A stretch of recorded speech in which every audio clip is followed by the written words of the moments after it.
right, a very good morning once again, and many thanks for staying with us right here on the #1 breakfast show, Morning at NTV. My name is Rame Busiku.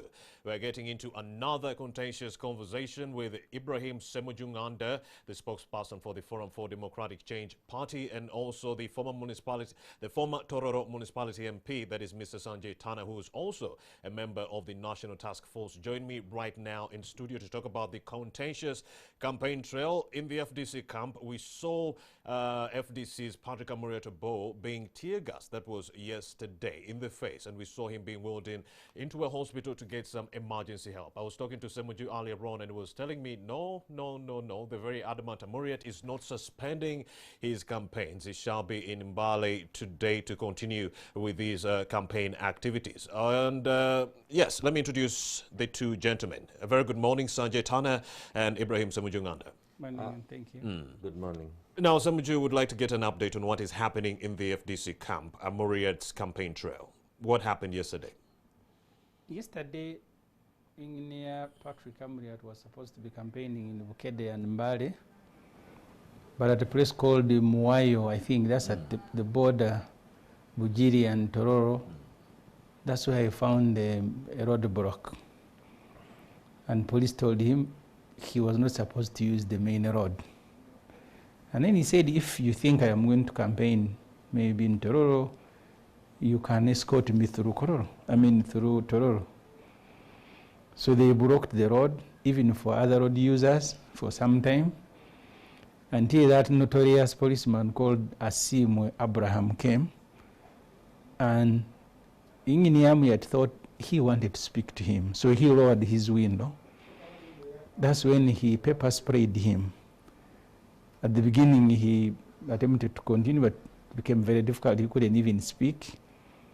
So that's when he was removed. First of all, to remove him from that place to Bujiri Health Facility was also another war. I think the man simply wanted the guy dead, because for more than an hour, with a lot of bleeding, he refuses. I don't know who later intervened, and then he was wheeled to a health facility. He left in the evening, spent the night in Mbale. He's not, of course, in his usual health situation, but he has to continue the campaign, because with almost 10 days to go, if you have any energy remaining, you have to continue. So I spoke to him in this morning. He's in Mbale. He's on his way to Kumi. Kumi is his home. And then he will go to Soroti district. Soroti was split into two. The city, I think, is a different district, and then what remained of the old Soroti is a district. So that's where he's supposed to be today, and then tomorrow he will be going back to Rango in Amoratal if his health affords him the opportunity. So yesterday's incident, it's one of those that you expect. It's only the gravity that maybe you didn't expect. Are you suing Asimwe? We will sue Asimwe. The trouble with taking civil action On individuals? I have personally been a victim of similar incidents. I remember with Dr. Wesige and the road mayor Elias Lukwago went to Kawempe for a public meeting. We were stoned by people who were in civilian clothes, but they were being protected by police. So we went to Naweru Court to sue former Inspector General of Police, Kale Kayihura, late Andrew Kawesa, and Siraji Bakareke. Midway the process, government took over the case and buried it. So it becomes very difficult. Maybe we will attempt civil action. So it's hard for them to prosecute one of their wrongs. But we will, even for the record purpose. That guy has become notorious. That Abraham Asimwe. I don't know what he drinks. Because you see, you found policemen trying to find a solution at a scene, and for you, your first action is to pepper spray. People don't know the effect of these things. If Dr. Wesige tells you his story, there was time he was unable to see properly if he doesn't use glasses. Sometimes he had to use a hat. So the total effect of all this is you lose part of your life. This is not Vaseline. These things are chemical. So how do you, in your senses, pepper spray someone in his eye? How? What crime did Amuriat commit against this individual? Ibrahim Ssemuju Nganda is the FDC spokesperson. We also do have the former Tororo Municipality MP, that is Mr. Sanjay Tanagi. He's also a member of the National COVID-19 Task Force. He's also a member of the NRM Mobilization Task Force.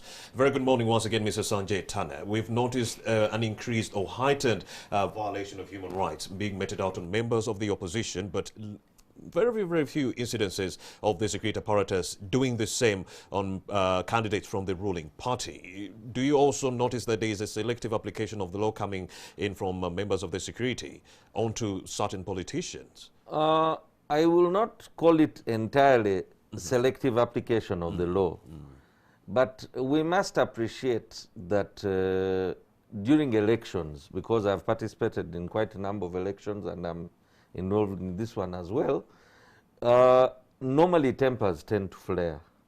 And when we fail to understand each other, then definitely you leave the security forces with very few options, if at all the law and order is to be maintained.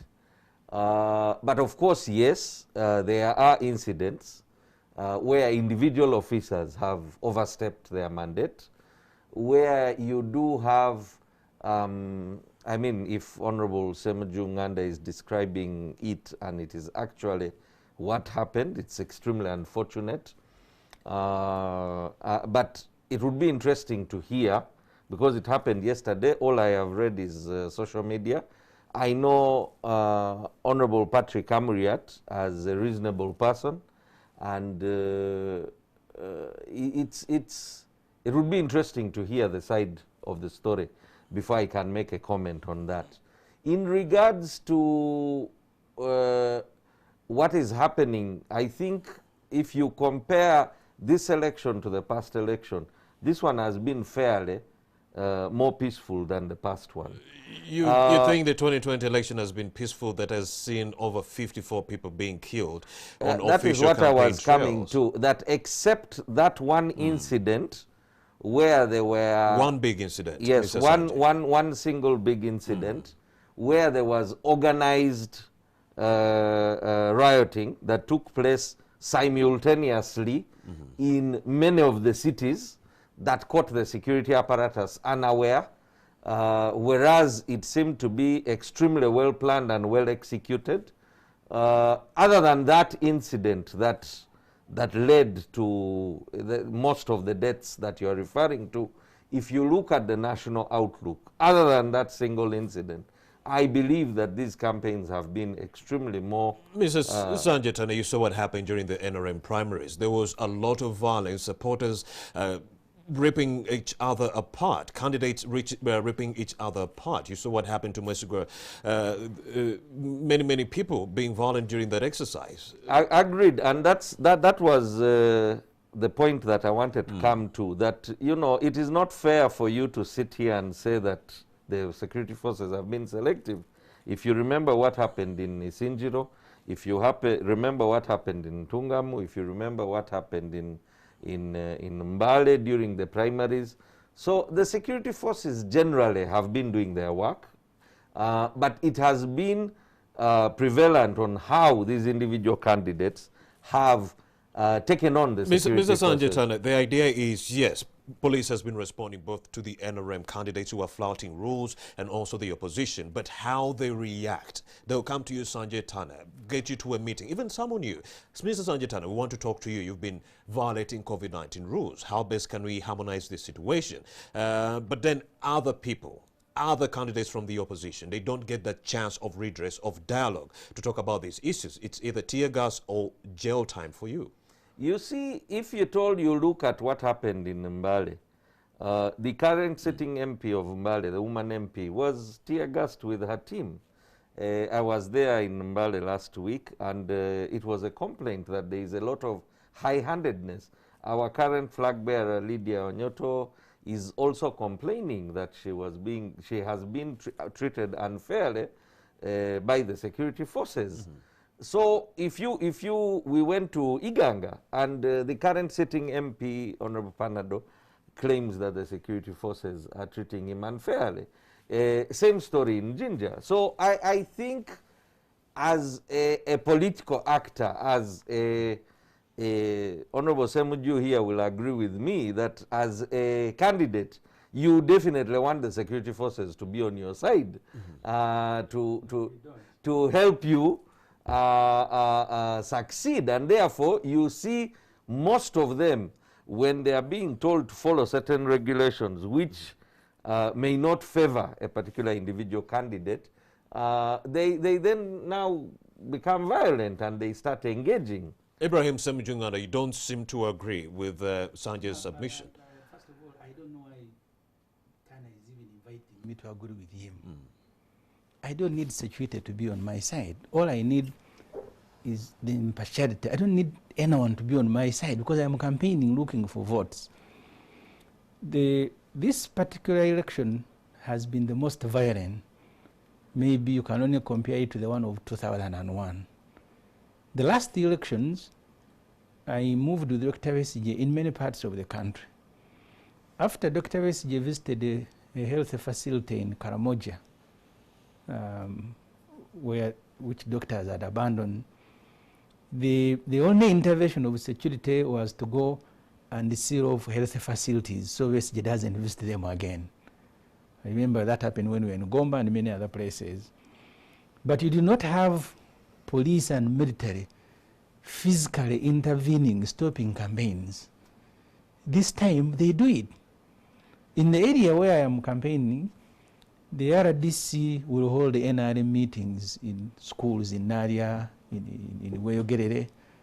And for you, every meeting that you organize, police will come to chase you. If you see the way they have treated Kyagulanyi and Amuriat throughout the campaign, almost every day, I mean, I don't know why Sanjay Tana thinks that this election has been more peaceful than the last election. Throughout the campaign of 2016, and I was a candidate, no incident happened in the area where I'm an MP. All that police did was to come and park, and then they allow you complete your run and go away. This particular season, I have twice been arrested. I went to nomination in a police patrol. I was kidnapped. I remember that. Yes. Last weekend, I was supposed to be campaigning in the areas of Nigeria, but I was arrested, tear gassed, everybody beaten. I was in Kasokoso, beaten, tear gassed, arrested. I was arrested in Chireka. So I've been arrested more than 5 times in 2 months of the campaign. No NRM person has been even summoned to police. Where the NRM people stage their public address system and speak, for me even passing there is a crime. Police will move ahead of you. So I worry about the country. I may not worry about the FDC, but I worry about the country. So such acts of brutality, frustration from security apparatus onto you members of the opposition, do you think they stop you in your tracks from sending a message to your particular voters whom you want to vote for you during the election that is forthcoming? This particular election, I speak for the FDC. I am also in charge of publicity for the Honorable Engineer Patrick Amuriati's campaign.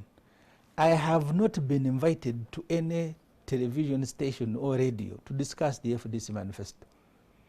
Each time I have been invited is to comment about the brutality, the arrest, the killing, this and that. So we've moved a full cycle of this campaign, discussing police brutality to journalists, from political messaging to political violence. So yeah, therefore, as a country, we've been denied an opportunity even to assess the leaders, even to discuss the credentials and programs of each particular political platform. All that we are doing is us crying and our colleagues, Sanjay Tana, rationalizing. That's what I was. Because you are. Yes, that's what I was discussing with my producers. I was like, if you can allow me. I was talking to my producer, Colin Sinamundi, and I was like, what is happening on the campaign trail? You hardly hear any political messaging from the politicians. All you hear is, I was tear gassed, I was stopped from going to this place. So I was talking to him and wondering, do you think, as Colin Sinamundi, that the violence being meted out on the politicians is stopping them from sending a message to their voters? And I was trying to talk to him whether that he believes if we go to January 14th on the election day, that the voters might not even know what the manifesto of their favorite politician could be. It is, because you see, even before I come to that point, the Honorable Sanjay Tana wants to rationalize actions of security. In the last 10 days, there are two major things that have happened around Kampala and Wakiso. The heavy deployment of military. I actually thought they came to reinforce police during the holiday season.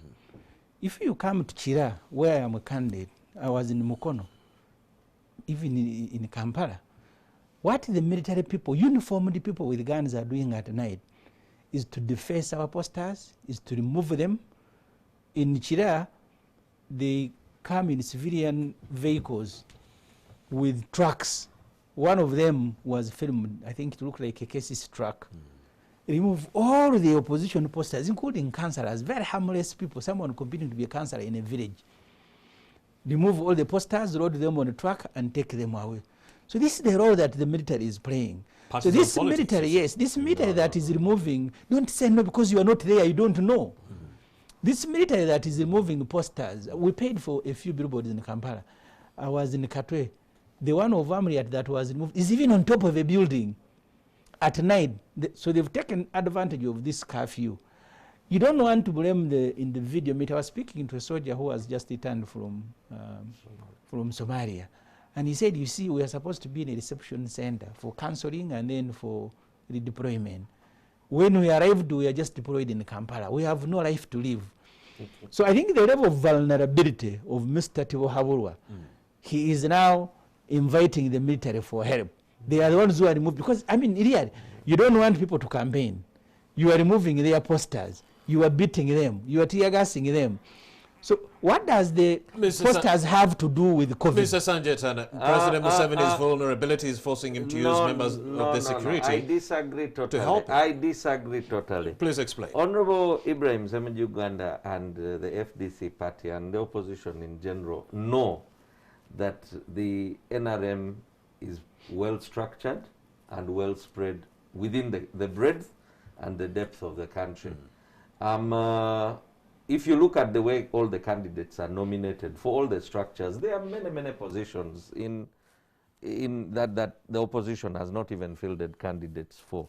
We are going to have many polling stations where many of the opposition candidates may not even have polling agents. And that is the core advantage of the NRM. And this is something me and Ibrahim here, my brother, have discussed on several occasions.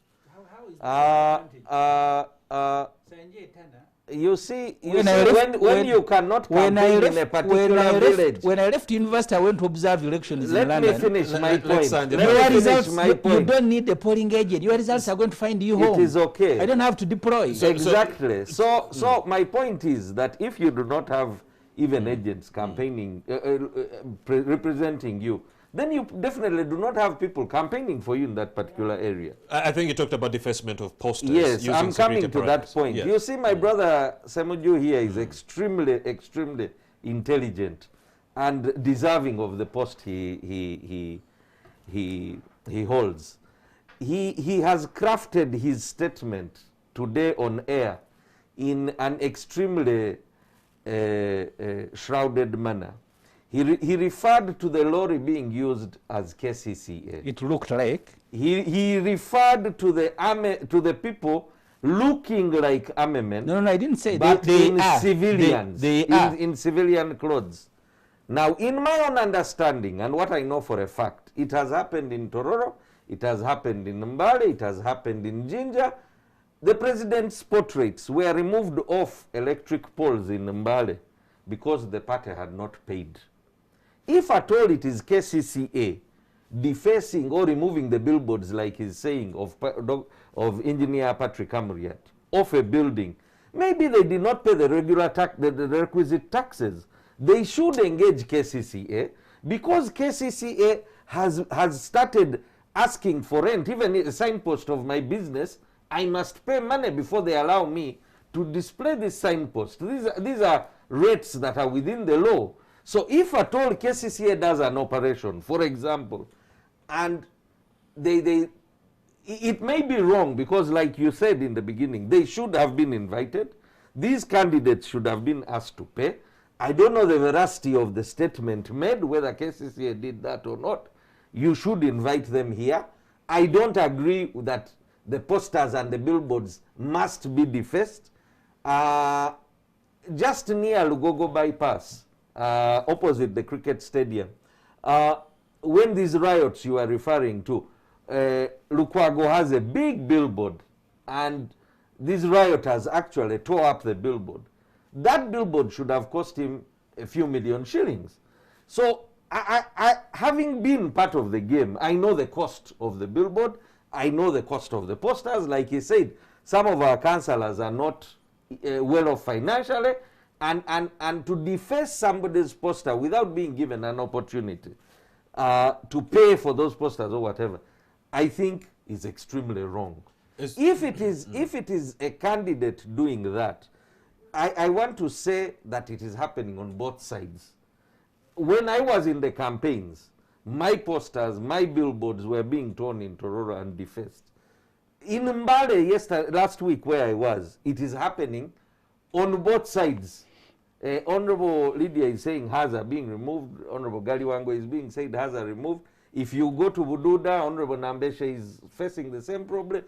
So it's a problem that candidates individually are propagating that problem of defacing the opponents. And it is something that is very wrong and we must condemn it in the strongest terms. Electoral Commission has the mandate, but the local governments are also hungry and believe that this is their time. Because when I approached the town clerk of Mbale Municipal Council, he said that, you see, after the elections, it costs them billions to clean up the walls and the city after elections, which government does not give them money to do so, and these candidates don't contribute for the reinstatement of the painting and etc. on the building. All right, Ssemuju and Sanjay Tana is saying defacement of posters is cutting across all politicians of all aisles. Two different things. I am worried because of the involvement of the military. I don't care my competitors misbehaving and removing my posters. I worry because the military is supposed to be a national institution. The removal is happening at night during curfew. Sanjay Tana, very intelligent, he creates his own presuppositions and he begins discussing them as if they are real. I am not complaining that NRM people are removing my posters. They can remove them. But I am complaining that Mr. Museveni and NRM are using the military and police. I called the DPC in Chira. And I told him last evening in Chireka, the military came and removed my poster. He said, okay, let me investigate. He said, do you have evidence? I said, do I have to have evidence? You have police present everywhere. You are on patrols. You cannot feign ignorance. So therefore, the reason I brought in posters was to tell the Honorable Sanjay Tana that these actions of pepper spraying Amriat, of killing Chagulanyi's guards, it's not in isolation. It's not an accident. Because there are other things that are deliberately also taking place. That's the point I was making. But intelligent as is, he wanted to simplify it and make it look a simple matter. Of course, you mentioned brutality that is being meted out on the candidates. And also you did mention defacement of posters. There is another issue that has taken center stage since Saturday, the 26th of December, cancellation of campaign meetings within Kampala and some 15 other districts. Well, the messaging coming in from the opposition is that the Electoral Commission, of course, is siding with President Yoweri Museveni, helping him because President Museveni did not have too much support within these districts. What do you think, Ibrahim Ssemuju? Is it because President Museveni doesn't have support in these major districts? First of all, I know for a fact that the National Security Council sat somewhere with the Minister of Health and recommended that campaigns should stop in the whole country. The people who are running the Electoral Commission started pleading with them that will look very bad. So the compromise was to list some districts and deliberately listed because they knew all the candidates, with the exception of Amriat, who's campaigned in Nakawa and a bit of Kawem, the rest of the candidates have not been in Kampala at all. They have not been in Wakiso. So they listed districts. They knew that no candidate had gone there, in a way stopping campaigns. So, but I kept asking myself. So ideally, instead of January 12th, campaigns ended on December 26th. They did. I asked myself, are COVID measures announced by Electoral Commission? Because if the Minister of Health, like it has happened in other countries, in Europe, in America, if the Minister of Health had raised a press conference and listed the districts, and then announced universal measures of stopping gatherings. I've seen restaurants closed in Italy. And then the Electoral Commission comes to also suspend campaigns, I would understand. But churches, you can still go. Burials, you can still attend. Mosques, you can go. Chikubo is beaming with people. So is, so are all markets. Why would you isolate only campaign meetings? And why should the Electoral Commission that is not enforcing the Public Health Act, why are they the ones now announcing new COVID measures? So you can understand that this was political. It has nothing to do with health. And I'm not saying COVID is not there. It is there. It is very dangerous. So you're saying the declaration wasn't done according to the law. It's supposed to be passed. That's why the Lord Mayor is in court. Because the Public Health Act, under which all these COVID measures or anti-COVID measures are announced, is supposed to be enforced by Minister of Health. They are supposed to generate these measures, publish them in the Gazette, and then the rest of us are supposed to subject ourselves to the measures. This time, you need to read the statement of Electoral Commission. We have been told by Minister of Health. It's as if they had a secret meeting. All the measures are supposed to be announced and gazetted. Then in the video companies and government, then you begin abiding. So Mr. Museveni does not want campaigns because, first of all, he's been living on rented support, and he continues. By the way, the major activities now that are happening, for you here, if you want some money, just correct 100 youth and say these ones are crossing from Nope. That's the big, every day is receiving. Some of them are even people who are working with NRM. But people who work for Museveni have known his vulnerability. So you present a group, you say this is Nope. Then they give them money, then they say we'll look for jobs. And then the deployment of military. That's how Museveni is concluding campaigns. Military in Kampala, in Wakiso, to deface posters, to beat up people, and then buying Nope, including those who are not, that they have now joined.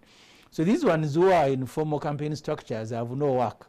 The ones who have work are the ones who are presenting him with Of course, Mr. Sanjay, but there is a very...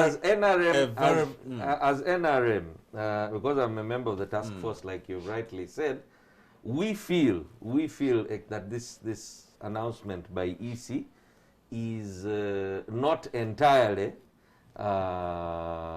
favorable to us. Like Honorable Ssemuju is saying, our candidate, President Museveni, was supposed to enter. Yesterday he was supposed to be in Mukono. Today, now, at a time when we were fully prepared to receive him within Kampala and Wakiso, is the time Electoral Commission is now saying stop. We were entirely prepared. But you saw him celebrating. Let him first traditionally, the vote structure within Kampala and Wakiso has been shared between NRM and the opposition. This is the largest vote bank, population voter-wise. There is no way NRM can say, it is okay, let us avoid campaigning. Electoral Commission very clearly in its statement said it was in conjunction and consultation with the Ministry of Health. Like he has said, it would be extremely unfair. But when you come to look at it, Electoral Commission has continuously engaged other opposition parties. If you look at the way the president has been carrying out the campaigns, he is extremely strict. The people who attend the meetings are COVID tested. That's why we feel it's very unfair for us to be stopped, for the campaigns to be stopped within Kampala and Wakiso for our candidate. Because we've been following the strict SOPs when we are holding the meetings. Instead, it is the other parties that are now holding and gathering crowds, not observing the SOPs, not observing the social distancing, and actually propagating the spread of COVID. Contradicting So- part, so the contradicting when- part is that the party that has been adhering to the SOPs is actually registering the biggest number of COVID-19 cases among your cadres. Agreed, as because NRM. we have the larger numbers. So you have to look at it in terms of percentage. What percentage are we looking at? Because you may be looking at a smaller crowd and say that this crowd is not. I see. So what we must understand from our perspective is that, like Honorable Ibrahim Ssemuju said, that this thing is real. We've lost close and dear people to this disease. Now, when Electoral Commission comes and says that because you people have refused to adhere to this, and considering that these are highly populated areas, and the COVID numbers have already started spiraling and getting out of control, please stop. But We Mr. feel Sanjay Tana, there is a report right here in the Daily Monitor. It contains that in the 16 districts that were barred from holding campaign meetings, they've had less than 400 cases since March. And that's what I'm saying. In my own opinion, we are left with 2 weeks. The campaign should have been allowed. We should have been allowed to meet our people. The president should have been allowed to campaign. And I think Electoral Commission, together with Ministry of Health, rushed into this decision because they should have taken it either a few months back or, like Honorable Ibrahim Ssemuju said, there are very many other avenues. For example, what is happening in Chikubo, what is happening in the restaurants, in very many other places, churches, etc. What we are saying is it is extremely unfair for us as the political parties to be, I believe that those that have been flouting the SOPs, our candidate, President Yoweri Museveni, has written to Electoral Commission. He has raised it a few times even on radio. But Electoral Commission is not handling the opposition parties in a manner which should have brought them to book. That these crowds that you are gathering and failing to adhere to SOPs and doing musical shows while in campaigns and gathering thousands of people, the rules were set out clearly. Why are we not allowed to meet the crowds? Why are they allowed to do processions? Why are they allowed to? And that is the root cause of the police action in certain cases, where stubborn leaders are not recognizing that this disease is deadly. And I want to assure you that while we are going into these elections, these numbers are definitely going to spiral. Like he has said, Spain has locked down, UK has locked down, many other countries have gone for a second or third lockdown. South Africa is now talking about 1 million. Ssemuju, I believe we've crossed a bridge here. The NRM seems to concede with the opposition that the EC's declaration was actually uncalled for. No, you see, you need to understand how Museveni and many NRM people act. Except if you're a visitor. That Electoral Commission cannot suspend elections. These campaigns have been suspended by Museveni, but he speaks through institutions to shield himself from the blame. You need to look at his beaming face when we are saying they have stopped me. How can you be stopped and you are celebrating at the same time? It is Museveni, and I told the people, Museveni started by complaining against police. He then complained against the Electoral Commission. Both of them acted. Police acted by pepper spraying Amriat nearly to death, by brutalizing Chagulanyi, causing some death, and the Electoral Commission also acted by saying campaigns are now suspended. What they didn't say in the remaining district where we have not been. So these ones are pretenders. They know this decision cannot be made by that Electoral Commission. I'm telling you, even the first measures, they are not measures of Electoral Commission. They went to visit Museveni in Entebbe, then they came and announced them as if they are theirs. So this particular suspension has been caused by Museveni. Do you plan to run to court just like the Lord Mayor Arias Lukwago? Of course, the Lord Mayor is part of the FDC, but also is part of Ugandans who are struggling for field. I think he went there as an individual. He was saying Yeah, his but, campaign trail has been frustrated and yeah, so but forth. we will benefit from that decision, all of us. So, So if you deem it illegal, does that mean you're going to continue with your campaigns in these 16 districts that were barred? we continue weighing the option.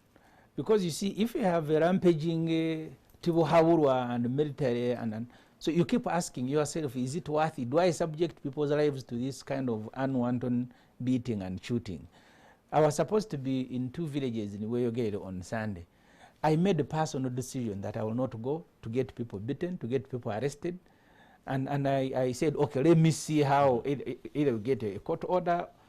At the moment, it's going to be individual. As FDC, we've had a series of meetings. We've not come to a decision that we suspend campaigns. The FDC president, who is also a presidential candidate, says he must continue. So we'll see how it plays out. But this decision, nobody should deceive you that it was a decision of Justice Vyabakama and the Electoral Commission. This was a Museveni decision. And that's why you saw him, I am now a diplomat. He was celebrating that his decision has been announced. And Museveni does that a lot. So he will get police to brutalize people, and then you blame the ordinary policemen. Because these policemen, we meet them every day. We must be very careful. And my brother here is very good, like I have said earlier on. I have seen the army in action. The army is not on the streets. The army that you see are few scattered troops that are there to support the police. The police is acting in reaction to every action. It is Newton's law. For every action you expect an equal and opposite force.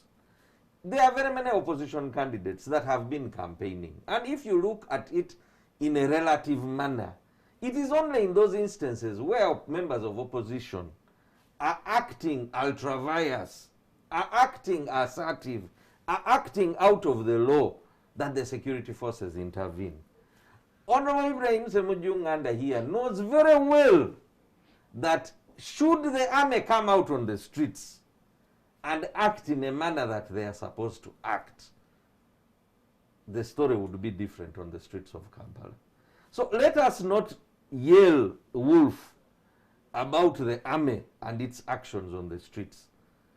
Whatever is happening, let us talk about police and our own action. Mr. Sanjay, don't you think the heavy presence of police and the security might deter people from going to the polls on January 14th? And that is our fear, because we have the largest number of votes. We started a campaign within the country called the Silent Majority, and we have a larger section of the elitist working class, people who don't want chaos on the streets. And that is our fear, that over militarization, over policing, over presence of security forces will deter the old ladies.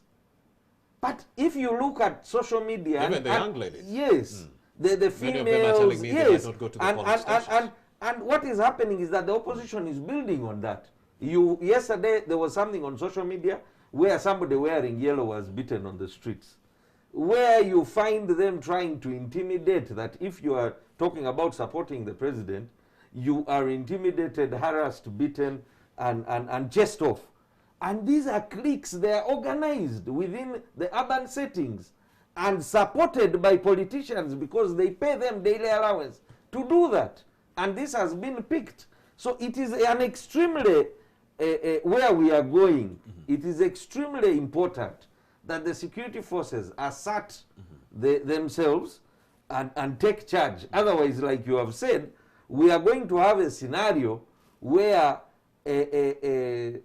decent people are going to be afraid to go and vote on voting day. People may decide to stay home. And this is a tactic that I think the opposition is cultivating on. Mr. Ssemuju, is this a tactic that you're cultivating to stop people from going to the polls? How is the opposition instigating violence in this case? I think Honorable Sanjay Tana and his group can continue pretending. This country has changed. I have been around to witness elections in 1994 of CA, Constituency Assembly, 96, 2001 to date.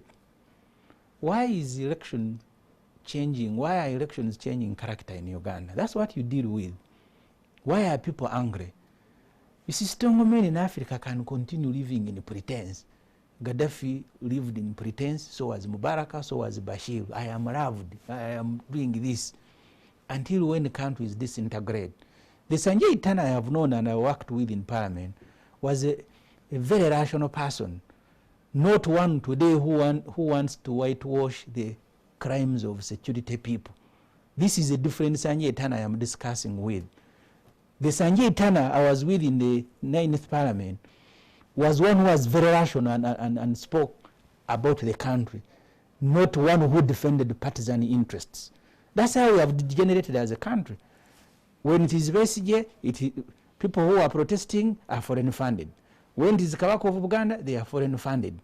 So when you accept that there are genuine protests on the street in Kampala against you and against your policies, every single protest, you are going to frame it foreign funded. They are giving money. Where do they get the money? So that Chagulanyi today moves with 10,000 people and he has money to keep paying each and everybody. This country needs a conversation and a genuine one. Why have elections changed characters? Why is the military now involved? Sanjay Tana thinks they are scattered. Go to Chira. Every police station now has military, presence of military, heavy presence of military. That's where we are going. You've said Newton is raw, so violence can only attract violence. We must discuss as a country to avoid disintegrating this country. It is still possible. It is in your hands. In so our hands. It is in your hands. Our You are the one no, it is ours. And I agree Yes, with, allow indeed. me to agree with my colleague. Of course, all here. stakeholders involved. Yes, I agree that I Even may members not of the media. I may not have been. He says he saw the CA. I may not have been involved, but since 1996, I have also been involved in the election, and I want to agree with him. I want to agree with him that, like you said, even inter-party elections, elections for flag bearers this time, you saw how violent they were and how the security forces had And to cases intervene. of racism, we Yes, saw Mr. yes. Mokola try to pull a racist card on you, Exactly, saying exactly. Mr. Sanjay Tana is a non-Ugandan, please do not vote for him. And indeed, the delegates went the other way.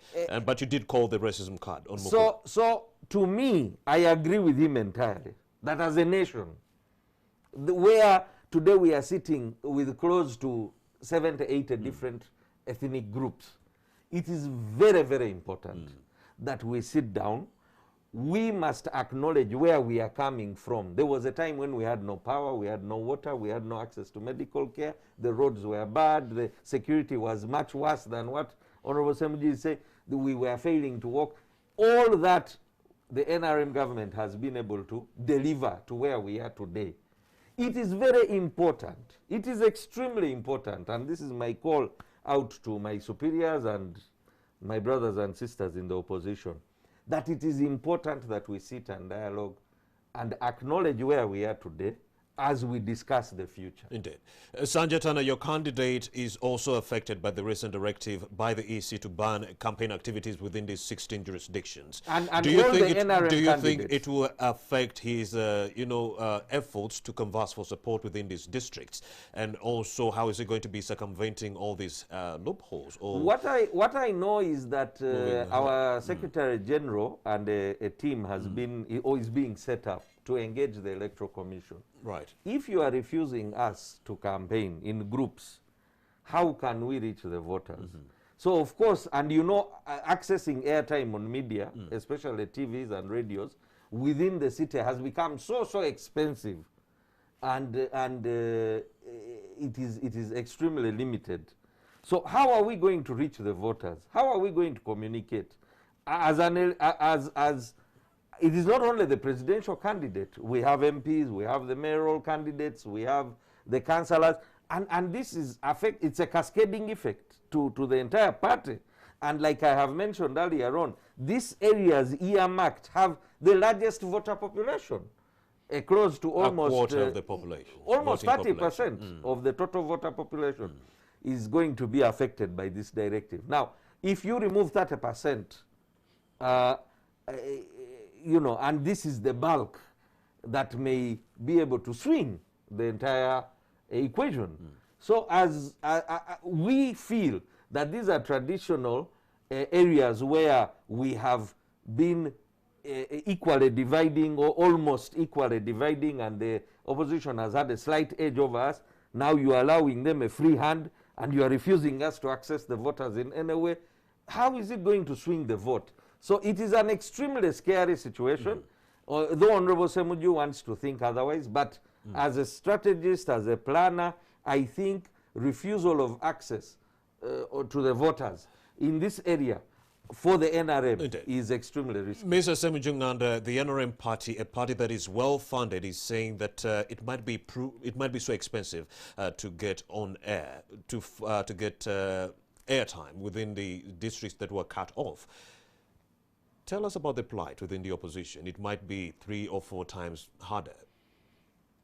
For us, it has been difficult. Now made worse. I have told you. Let's talk about funding first, then we go to access. Yes, I have told you that accessing people is stopped. Posters are being removed. And you have no money to compete with people who are using state resources. These NRM people can pretend. But I have been to talk shows where they don't even show up when they are invited, because it's not easy to defend a sinking boat. And the courageous one like Kitanas will show up, but others wouldn't. So therefore, the campaigns, the conclusion of this campaign has been made very, very difficult. Because you can imagine you had mapped out the country, planned that I will conclude these campaigns in Kampala and Wakiso. As you are about to start, they tell you no further campaigns in these areas. You need to go back to the drawing board. How do you speak? I saw yesterday Tibuhaburwa, when you were speaking, the entire media had to be available, because it is Tibuhaburwa who sometimes, if he thinks he will not get advantage as a candidate, then he puts on the hat of a president. So I believe the president is still campaigning? Of course he's campaigning. First of all, you need to understand how he has done this campaign. The first thing, he wants to continue pretending that he's both looking for a vote as a candidate, but also as a president. In the morning, he will go to commission, even things he has commissioned before. There he wants to pretend that I am not a candidate, now I am a president. After commissioning markets for which we have borrowed money from World Bank, then around lunchtime, then he's meeting people. I would like to talk to Ivan Walanyolo before we go for this break, but then the issue of accessibility, Amoriat being stopped from accessing radio stations, Gulu, Lira, Soroti, he was switched off after paying for money. Yeah. So if the mode of disseminating information is the media and candidates are being frustrated, it seems like you have no plan B. I was in Iran, 1979. I visited 10 years later. When they closed every single thing, people started recording and sending radio cassette. We will find a way. There will always be a way. I only pray that we don't play in the hands of those who want to traffic in violence. Because when you had trouble in Uganda in 1980, people who pride themselves in violence like Tibuhaburwa went to pick arms and fight government. So those of us who want to do civil politics, give us an opportunity, Sanjay. If you close all the avenues, you are inviting those whose job is trafficking violence. If you close all avenues, you're inviting those whose job is trafficking violence. Ibrahim Ssemuju is the FDC spokesperson. He's not alone. I do also have the former Toro Municipality MP, Mr. Sanjay. He's also a member of the National COVID-19 Task Force and also the NRM Mobilization Task Force. At this opportune moment, I'd like to take you to Entebbe. Our reporter, Ivan Walanyolo, is speaking to the residents within that jurisdiction who say the ban on campaigns will actually deny them a chance for accountability. Let's listen in. Wakiso district, and today the NRM flag bearer for presidency, Yoweri Kaguta Museveni, was supposed to campaign in Wakiso district, and here in Entebbe, the president was expected to come and commission the newly constructed Kitoro market, the multi-billion that was constructed at a tune of 24 billion shillings. It's a 950 stall that people were expecting to be commissioned today. Also the tax park that has been constructed, and the children hospital, which is in Lugonjo. All of these things were supposed to be commissioned as people expected the NRM flag bearer for the presidency, Yoweri Kaguta Museveni, to campaign in Wakiso district. But of course we know it has been one of those spots that the Electoral Commission with the Ministry of Health has considered to be high risk in spreading COVID-19. Also the president had mobilized the NRM people in Entebbe that had already taken the COVID test to see that they meet him. As you know, usually the people who are meeting with the president have to always be tested for COVID-19. But there is a lot of expectations, of course. The expectation people also had when the president was making his way into Wakiso districts. For example, some of the things that were earlier on pledged and that have not been delivered. But I just want to get a sense of what the mood is like here on ground, to speak to the people. What are some of the things ebibadde basuubira mu mukulembeze bw'abanga abadde wakujja wano mu kitundu ky'Entebbe? Njaga kwogerako n'abantu babiri oba basatu batubuulye biki ebyo bye tubadde tusuubira nga omukulembeze ajja okubeera nti akampeininga weewaawo n'okucommissioninga ebintu bino ebiri mu Ntebbe. Weebale nnyo NTV olwakakisa kano. President Museveni abadde asuubirwako mu Ntebbe. Amannya bampita Gracious Mugabi nga ndi muvubuka awagira ekibiina ekiri mu buyinza.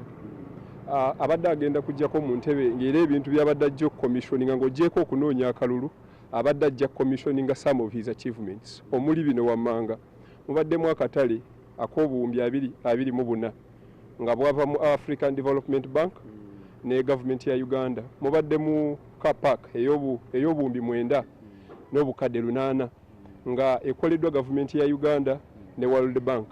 Mubaddemu eddwaliro erijanjaba abaana mu East Africa nga lyakostinga Uganda obukadde 4 obwa euros nga zaaliko funda ye government of Uganda ne European Union. Mubaddemu office za division ezakostinga obukadde 506 nga funda fully ye Entebbe Municipal Council, precisely Entebbe Division A. Naye engeri gye kiri nti tasobose kujja, tugenda kweyongera kutegeka tulabe nti bwebanga waliwo ebibadde tebigenda kutambula bulungi nga z'olunaku olwaleero bw'ajja asange nga everything is polished, tewali nsobi yonna, kuba tulina endowooza nti bwe kuba kulonda nga tubesinga ku achievements, Entebbe is blessed in the entire country. Kyogezaako okutegeeza nti NRM mu Ntebbe ekoze ekimala ku ebyo bye yeeyama. Mu Ntebbe NRM erina amasomero 9 aga bonna basome aga primary, erina amasomero 3 aga bonna basome aga secondary. Bw'ogenda okukola average tuyinza okubanga mu Uganda tetuyina district oba constituency erina amasomero 9 nga ga bonna basome. Oyinza okubuuza nti wandibanga walimu challenges here and there, naye agamu staff quarters zizimbiddwa. All schools have been fenced, by the way. I can be challenged, and those that have not yet been fenced bali mu process is fencing. So tulowooza bwekubanga kulonda nga tubesinga ku achievements za President Museveni, we are in a better position. Mugenda kola mutya nti president kati siwa ku campaigninga wano candidate wa mukulaba nti musigala mu muwenjeza akalulu tuwumbe? President ali mu kwesa structures, akozesa abantu nga ffe n'abamu nga bakama bange ku structures, n'abavubuka abalala abantu ba wansi. Era message abatono banasinkana ku lw'embeera naawe gy'omanya ya COVID-19 bagenda tutuusaako message, era buli lunaku n'olwaleero oluva wano kifo gye tutambuza ku byalo. Kale weebale kwogerako naffe Gracious. Weebale nnyo. Nkyagenda mu maaso n'okubeera nti njogerako n'abantu. Thank you very much, Ivan Walanyolo, for that update. Let's now take you to Mbale, where our reporter that is Jackson Onyango, is on standby to give us an update on what is happening within the FDC camp. Patrick Amuriato Boy took his campaigns to Mbale even after the ordeal yesterday. Mr. Onyango, what's the latest?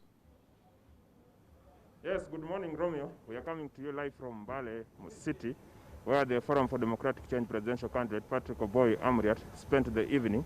This was after driving from Bujiri, where he spent the day, after he was lobbed or pepper sprayed at the Busia border with the district, and then he had to be driven back to Bugiri to receive medical attention. He was pepper sprayed singularly by one of the people we have come to know, that is the FFU commander in Bukedi sub-region, that is Abraham Asimwe. So his team and the police thought it wise to take him to the hospital to seek medical attention, and he spent the better part of the day there up to about 6. That's when his situation improved, and they had to drive through Iganga instead of Tororo, where he had been blocked. So he spent the evening here with the hope that he will be able to make it to Kumi and later Soroti. Now, Soroti is one of those cities or districts where campaign activities have been banned by the Electoral Commission because of the cases of COVID-19 situation, which are said to have increased in the district as well as in other 13 districts across the country. We don't know whether the candidate insists that he must campaign in this area because he has not received the official communication from the Electoral Commission suspending campaign activities in this area. So, of course, we expect it to be another fight with the police. You'll remember that as he was also barred from campaigning in Mukono, and the police drove him all the way from Kamuli up to Ssemuju Bridge, that is in Kayonga, separating Mukono with Kayonga. So he never campaigned in Jinja, he never campaigned in Mbale yesterday, although by yesterday, Mbale was not among those that had been suspended from holding campaign activities. But because he was going through Tororo, that's why he was stopped from campaigning in the area. So that's how the situation is. From here, we shall be heading to Kumi, and later on, maybe see how it will go in Soroti. Back to you, Romeo, in studios. Thank you very much, Jackson Onyango. Please make sure that your safety comes first while you're on that FDC campaign trail. As you do have Ibrahim Ssemuju Nganda and Mr. Sanjay Tana, we are continuing with this conversation. Mr. Ibrahim Ssemuju Nganda, the Uganda Joint Christian Council is actually contending that we should postpone this election for the next 3 years, keep President Museveni as the ruling president for those for that interim period. What do you make of those recent developments coming in? What is the stand of the FDC? First of all, that is unconstitutional. There is no provision in the Constitution that allows extension of the tenure of a sitting government up to either 1 year or 2 or 3 years. The only option that we had in the Constitution was the declaration of state of emergency, which was supposed to be done by candidate Tibuhaburwa. We advised that we are a poor country with no health facilities. You cannot afford to cause the excitement of elections at the time you are dealing with a pandemic. Tibuhaburwa, through his ministers, told the parliament there is no emergency. In fact, he had said on another television that it will be madness to hold the elections during a period of a pandemic. So here is the madness he had predicted. So therefore, the statement by the Joint Christian Council is misplaced. I don't know where they have been living. That statement ought to have come much earlier. At the time we were demanding postponement of the elections, to use the article of the Constitution that calls for a state of emergency, the Joint Christian Council did not speak out. You can't now issue a statement 2 elections to polling to say now elections must... 2 weeks to election, that we now need to stop. It's not possible to stop, but it's also unconstitutional. Even if you want to amend the Constitution, that will be madness. So therefore, for me, I think, yes, we took a decision. Mr. Tibuhaburwa was adamant. We can live with this decision, with its consequences notwithstanding. We have no option. We'll have to go through this election. That's why I thought the Electoral Commission was irresponsible. Because the moment you allow an election to take place in a country like Uganda, I went to observe elections in the UK when I just left university in 2000. No rallies. People are working because you are paid by an hour. So how can you go around escorting candidates? There's a statement that came in from the Uganda Joint Christian Council that is actually largely disappearing within the political sphere. They did mention that the reason they wanted the postponement is because of the heightened political tension. They want to create a favorable, conducive environment where all stakeholders can thrive. And this is a recommendation that would play very well with members of the opposition. Yeah, if I have discussed their statement out of context, I'm sorry, because you rightly so. Indeed. Because they are also worried about the violence and the nature of the elections. There was a time the top clergy in Uganda went to meet Museveni over a dialogue. And then what I heard from that meeting with Museveni was him giving money to their circles, dealing with their individual platform and individual issues. The elections cannot reverse the trend that we've taken. If you observed Parliament around 2003, 2005, all these things were predicted. That the moment you change the Constitution to remove term limits, the moment you change the Constitution to remove age limit, you will, as a result, go through the same avenue that Libya has gone through, Egypt, Sudan, and so on and so forth. Because people who made the Constitution had predicted that the only way, the safest way of changing leadership in a setup like ours is to limit those who are in power. The moment you don't limit them, they will use the military, they will use police, they will use the Bank of Uganda, they will advantage themselves and then they will dismiss others as weak, like Sanjay Tana is saying, you don't even have agents. Why should I have agents? If my posters are up and I ask for a vote, results should find me home. Why should I go chasing electoral commission to have me declared? So therefore, the statement of the Joint Christian Council may be the statement that should never have touched about postponement of election, that should primarily have discussed violence and proposed avenues of ending violence. Maybe it will be more relevant after elections. Mr. Sanjay Tana, does the NRM concur with the Uganda Joint Christian Council on a postponement to allow for the creation of a harmonized political environment where all stakeholders can thrive? You see, the creation of that harmonious situation is something that I have referred to earlier on in today's discussion. I think it is something that any political actor with a sane mind in this country would recommend and accept. The issue of postponement, I want to agree with my brother Ibrahim. I think we are too deep into the water to now wade back. It is easier to reach the other shore than going backwards. We have moved. It's like crossing a river. You are now near the other bank and now you are telling me, go back. The distance backwards is actually longer and more dangerous than reaching the other end of the bank. So we have to brave the storm. Yes, we have to brave the storm and go forward. The issue that I want to agree with them, and it's something that Ibrahim here has said, is that we definitely need that dialogue. And they have a role to play. They definitely have a role to play. We have come a long way as a country. I want to reiterate that you have a member of the opposition sitting here today on TV talking ill about individuals and the government. He'll go home safely, come back tomorrow, do the same. And we need to build on that. While there are unfairnesses that he has raised and need to be addressed, but we must sit down here and acknowledge where we are coming from. And I think that is what the Uganda Joint Christian Commission was saying, that there are achievements that we have been able to get through under the NRM government, under the leadership of President Museveni. But going forward, where we are and seeing the confusion by some actors, it is very important that we sit down and agree on a way forward to avoid what Honorable Ibrahim Ssemuju is alluding to.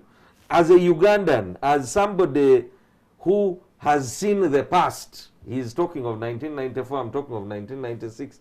I have been in Uganda all my life. I have seen 1978, 79, 80, 81, 86, and all the other consequent. We are seeing what happened in Kenya in 2007. We've seen Egypt. We've seen DRC Congo. We've seen South Sudan.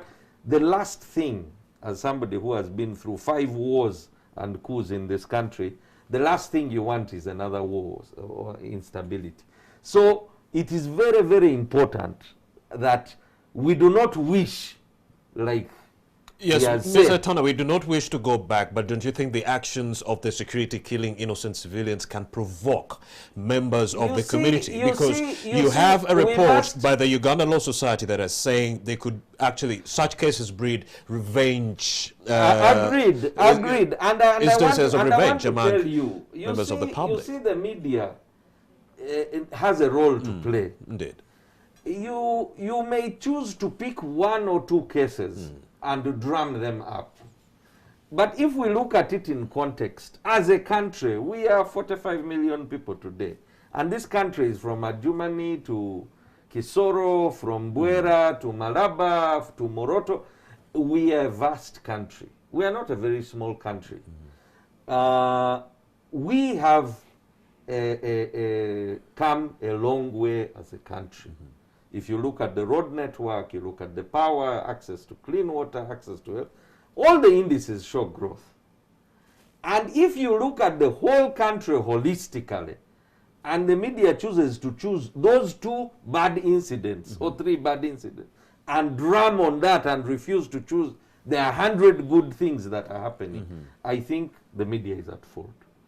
However, if we are able to present a holistic picture and say, look, these are the good things, but these are also bad, and therefore can we sit down to resolve the bad ones so that we continue building on the good one. Mr. Tana, the situation is that we all agree that the NRM has done a lot in the areas of education, But you never health. But then mentioned. when it comes to security, we agree that security is deteriorating, especially in 2020. If you have members of the security killing people, it might breed incident or emotions of violence and revenge. Recently, when the deputy IGP presented his handover report, if the media took time to read that report, incidents of rape have reduced. Incidents of burglary have reduced. Incidents of hijacking cars have reduced. Incidents of kidnapping people had reduced. Incidents of people disappearing and murders had reduced. Incidents of kidnapping children had reduced. Incidents of breaking into houses had reduced. When you look at the entire crime report, but because one individual who refused to accept to follow the order of an officer who is in command. You know, so we have private guards. And a few years back, there was an incident where, allow me to finish. We have private security firms, right? There is a friend of mine who refused, and I have always told my children and friends that anybody with a gun, always be extremely careful of that person. This is a private security guard at one of these supermarkets. This boy was told, don't park here. The guy parked, he went, he came. While he was driving out, this guy decided to shoot him. And that's how we lost a very young man. I think it was about a year or two ago. Some of these security officers have their own frustration as individuals. We may sit down here and blame an institution. My brother here may want to blame... A UPDF member killed 3 on Christmas Day, and he's still at large. They say but you see, he was mentally I am saying that all of us are human beings. We may not be where we want to be. In the USA, there is an incident where a police officer put his leg on the neck and somebody died. George Floyd. We had somebody shooting somebody else in the back. We have a gunman moving into a school and mowing down young innocent children. We have the thing in France where riot police killed rioters in south of France. But we saw Mr. Chauvin, after killing George Floyd, being brought to book. The incidences in Uganda are not brought to book. You have some officers that are still working scot-free. Some. It is good you have said some. The officer that killed people at the Bulange was sentenced to prison. There are many officers that are court-martialed. There are many examples. And those who killed people on November 18th and 19th, we haven't seen them in court. I don't know that particular incident. I would need to refer to... Indeed. Or you need to invite the army spokesperson to do that. But what I want to say is, in a nutshell, as a nation, as a country, we have come a long way. Indeed. And it is very important for me, you and the viewers out there to take ownership of where we are today. Indeed. And take stock of where we have come from, where we are today, and where we want to go. Mr. Ssemuju Nanda, what needs to be done so that we don't go back to where we came from? You remember those heightened days of political contradictions where people start killing each other? The mistake people like my brother Sanjay Tana make is to allow themselves to be blackmailed by the history. Syria was one of the most beautiful countries. The roads you're talking about, they were even offering scholarships to Ugandans. What happened to the roads in Syria and all the skyscrapers? Countries are not judged by the infrastructure. They are judged by how you treat the human beings. I have given people very simple examples. The moment you suffocate, including young people in school, you've seen them burning libraries, which are to their advantage. Because your teachers have gone through schools, they are not going to use the library for their own advantage. You've seen, I visited one school where police was guarding their school truck that carries children to football, to debates. Socials. You don't create environment that are going to suck the human out of a human being. And do not list the roads you have done, the dams, the water, and then say, oh, we've done very well. And Museveni, in his book, which is a series of his speeches, What is Africa's Problem, he singled out one, leaders who overstay in power. One. He didn't say leaders who don't build the dams and roads. So where we are now, at least don't add me on the list of those that you are going to be blackmailed by history. We have come from very far. Yes, we have come from very far. We are not supposed to come from far. Where we are now, we need to deal with the real issues causing problems in Uganda. We are beaten in Parliament. The president did mention that yes, the problem with Africa is leaders who overstay in power, but the same person did mention that he has been able to overstay in power because of election. No, that came later. That was trying to justify it. Was a coal fire. The same way he found the reasons after saying that this year I will go then. Let's find out, Ssemuju. Yes, you see, I am a member of Parliament. We are raided by presidential guard, beaten, because one man wants to stay in power at all costs. The good thing right now, the NRM concedes with you, the FDC, that there shouldn't be a postponement. We are already knee-deep in these murky waters. So at the interim, what can be done to create a harmonized environment where all of us can thrive? The moment you make this election look just a ceremony, there will certainly be consequences. They may not be instant, but they will be there. The December 1980 elections took place. But because Obote held it as a ceremony, then you have a 5-year war that led to the death of more than 500,000 people. I am only pleading to you, Honorable Sanjay Tana. The one I was in the Parliament is the one I want to see, not one who wants to defend a partisan interest. Ibrahim Ssemuju Nganda, thank you very much. And the former Toro municipality MP Sanjay Tana, gentlemen, thank you for coming. You have something? Yes, something to wind up. I want to thank Ibrahim here for the kind words that he has said about me as an individual. However, I want to also invoke the opposition in this country to respect the rules, laws, and regulations put in place. Yes. Because it is the same Electoral Commission that declared some of them in Parliament. Thank you very much. The same Electoral Commission they hope that will declare them should they win the election. I'm afraid this is a juicy conversation, but we've run out of time. Ibrahim Ssemuju Nganda and Sanjay Tana, many thanks for your time.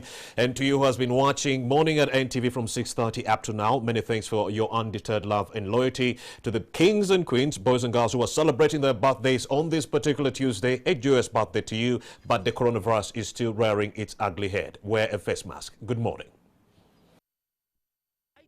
A36 series, A35, A56, A56 Pro, and P15 at any ITEL mobile branded outlet this festive season.